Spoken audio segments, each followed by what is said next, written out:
This is so special to us because it's going to define the way we're going to coordinate our wildlife research in the country. Ni Minista wa UGENDI na guthaitira nyamu cia Githaka PENINAH MALONZA hĩndĩ ya kũrũgũria riboti ya ũthuthuria wa nyamu cia Githaka mwaka wa 2023 nginya mwaka wa 2027 thukuru-inĩ wa Wildlife Research Training and Institute kuria anĩrĩire mĩhang'o ya ũtari wa nyamu kũhanĩka mwaka twerekeire. And today, as we launch this, WRTI becomes an authority that is going to collate and collect the information and also work with other partners in the field of research and specifically in the research field of wildlife. Importance of wildlife population dynamics, understanding status and trends is key, and also understanding the habitat and the dynamics and ecological processes that determine whether our populations are growing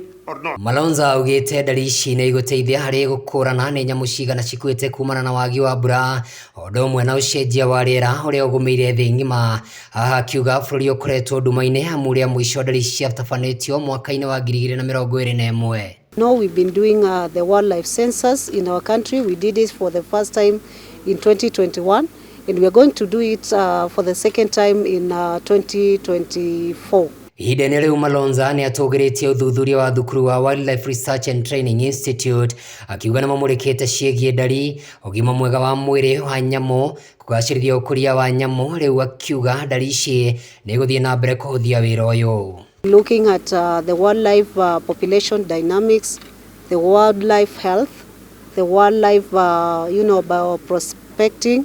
We're looking at the common one that has been around the wildlife and human interactions. We're looking at the wildlife economy, and we're looking at also the genetics of our wildlife. Kũringana na mũrũgamĩrĩri mũnene wa thukuru ũyũ Ndagĩtarĩ Patrick Omondi augĩte nĩ megũthiĩ na mbere na ũthuthuria makĩria, akiuga kũrĩ na riboti ingĩ 16 marathiĩ na mbere kũharĩria ciĩgiĩ ũrĩa mangĩnyihanyihia gũkũngutanĩria kwa nyamũ. Also, together with the external partners present here, undertake 16 research projects that we identified as very priority for the sector. And some of them included assessing the current capacity of closed systems. Mwena-inĩ wake mũikarĩri gĩtĩ wa ũthuthuria na ũthundũri Ndagĩtarĩ Dickson Kaelo akauga riboti ici nĩ igũteithia thirikari harĩ gũtua matua marũmu hĩndĩ ya ũthũrimi wa mĩrimũ, ũcenjia wa rĩera na mĩikarĩre ya nyamũ cia gĩthaka bũrũri-inĩ wa Kenya. And the overall objective under this thematic area is to ensure that wildlife, livestock and human health is safeguarded through a One Health approach. And also that patterns of disease transmission, spillover and spillback are well understood, and that genetic characteristics of our populations are clear. Rĩu Minista wa UGENDI na gũthaitĩra nyamũ cia Githaka PENINAH MALONZA erĩgĩrĩirwo kwa kĩrekereria riboti ya ũrĩa ũcenjia wa rĩera ũgũmĩire nyamũ cia gĩthaka ica ikuhĩ. We'll be launching the report on the impact of drought, the second report he did very soon.